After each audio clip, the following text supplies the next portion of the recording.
Hello, I'm Nias from New Technical Tricks channels. In this video, I'm going to introduce about timeline. Timeline is a feature added by Microsoft on Windows 10 April 2018 updates.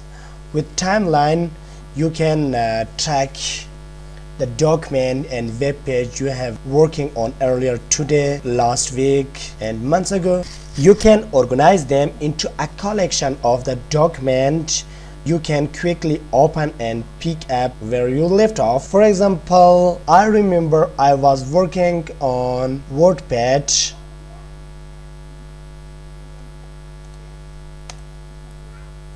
earlier today.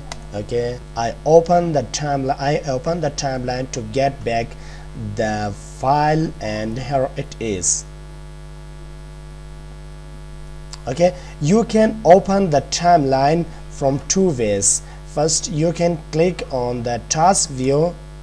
Then in another way, you can open by pressing Windows key plus tap on the keyboard, and you will see again this.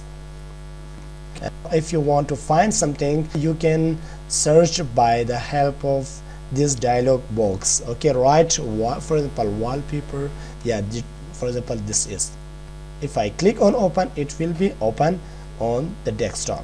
So I hope you enjoyed this tutorial, and I hope you like and subscribe my video. If you have any question or any suggestion, feel free ask in the comment section below. I am your supervisor.